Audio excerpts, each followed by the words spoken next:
Let's take you now to Chris Yelland, who is an energy analyst, to talk about the implications of these power cuts and also to get a deeper understanding on why we seem to be lurching through all of these various stages. Chris, good evening to you and welcome. Thank you very much for joining us on The Full View. So another communique issued by Eskom, and we seem to be getting a lot of love letters and a lot of correspondence from Eskom over the last weeks. But there, these often changes. There isn't a consistent message or a consistent indication around supply. Just share with our viewers just some of the backstory, some of which we heard from the minister the other day, Pravin Gordhan, and some of which we continue to hear from Eskom, executives as to why this is the case. Yeah, the situation at the moment is very fluid and uncertain. The wage dispute is not over. It's the parties are back at the table. New offers have been put on the table. But it continues, and much as the unions themselves are urging their members to return to work, it's not happening very quickly, and there is still some remnants of the strike action, more than remnants. It's still quite significant stayaways, but let's hope that in the week to come the situation slowly begins to return to what it was before this industrial action. And unfortunately, what was before this industrial action was stage 2 to stage 4 load shedding. So all we saw with this industrial action is a worsening of the situation. And it looks like that things may slowly return to normal. Look, ultimately, these matters always do get resolved one way or another. But the underlying issues of shortages of generation capacities persist, and until that is dealt with, this problem is not going anywhere fast. I love how you say they're resolved one way or another. It's the another that we're trying to avoid. And when you get a communique from Eskom saying, stage 6 load shedding will be implemented from Monday afternoon, that certainly sets, a lot of alarm bells ringing. What's your take on that announcement? Look, there is absolutely no certainty, not by me, not by Eskom, and not by anybody that can say exactly that load shedding is going to end or reduce by such and such a date, or that the industrial action will be over by such and such a date. As I say, the situation is too fluid. We're in the middle of it.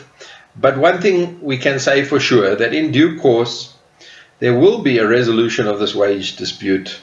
It always is that case. There's a lot of, muscle flexing that takes place on either side. And unfortunately, the unions are kind of holding Eskom and the country to ransom. They hold a lot of power, to use a pun, but they can bring Eskom to its knees. But I hope that they will be exercising their power very, very carefully and responsibly, because it affects the whole country, and it's frankly a life and death situation for some people. Yeah, we spoke to NUM yesterday, and they were adamant, that it wasn't their members striking. They've taken this new wage offer back to their members, and we're likely to get a decision following their bargaining council conversation and resolution on Tuesday, midday, I believe it was. But the reality is that, as you say, in this scenario, not a lot is predictable about where we're actually sitting. And there have been some concerns raised that moving through these various stages of load shedding, the switching on and off, or the going on and off of certain units, is not actually good for the grid. It's not good for the infrastructure of Eskom. What are your views on that adverse impact to the existing infrastructure, which is already under stress and strain, and it has limited maintenance carried out on it over the last few years? Imam, as you were speaking, I went into load shedding, and my battery supply kicked in, and you didn't even notice it. So we are beginning to treat this load shedding as a kind of new normal. We've sort of got used to stage 2 to stage 4 load shedding. Stage 6 is really very stressful. And it is absolutely true to say that this is causing damage to distribution networks, to transformers and mini substations and cables and cable joints and overhead lines. And you know, if you had very modern distribution equipment, this kind of frequency of switching is not necessarily going to do a lot of damage. But when your distribution networks are old, they've been poorly maintained, just as the generation systems have been poorly maintained. A lot of distribution networks need refurbishment, or updating, and upgrading, and some of them are on the edge. So when you get switching surges caused by frequent load shedding, it may be enough to put it over the edge. More than that, after a load shedding, sometimes the municipality or Eskom struggle to return that area back into service, back to the grid. This is because, you know, after several hours of load shedding, all the geysers start cooling down. So they're below the setting of the thermostat. So when power comes back on, and remember it's winter, so things cool down a bit quicker. When the power comes back on, all this load comes on simultaneously. All the geysers in the whole suburb switch on to heat the water back up again, together with any other things like heaters and you know, other electrical equipment. That's why we are encouraged to switch off different loads after load shedding, so that when power comes back on, things don't all come back on simultaneously. When it does come back on simultaneously, especially the geysers, causes overloading of the system and then another trip out. And then it takes some hours before the municipality or Eskom come and restore the power. Yeah, and I think that's a really important thing that you're sharing with us there on how to manage the crisis and, you know, the power cuts.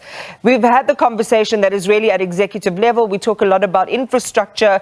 We keep it quite technical. But for families across the country who are directly affected by this, along with the advice you've just given us, you know, after a load shedding event, make sure that the geyser switch at least is off. What other things can we do to help us the situation?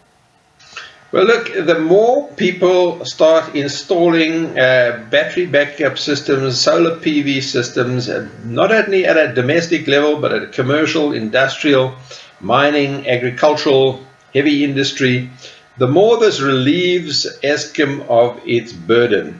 And you know, we are having this load shedding all through the working day, through the sunlight hours.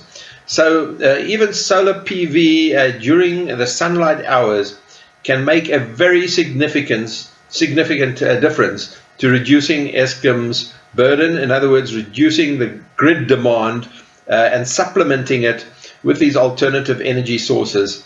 And so we're seeing municipalities, we're seeing mines and industry, factories, shopping centers, parking lots, warehouses, you name it, rooftop. There's a revolution going on quietly in the background as people start making alternative plans. And all these alternative plans actually help to relieve Eskom of its burden, at least during the working day. Well, the only wish is, you know, that these alternatives are not only available to those in the middle class, you know, but can be extended and accessed, you know, by people across the South African economy. Chris, as always, thank you for your time. We appreciate it. Chris Yelland is an energy analyst, just sharing his view with us on the latest announcement from Eskom.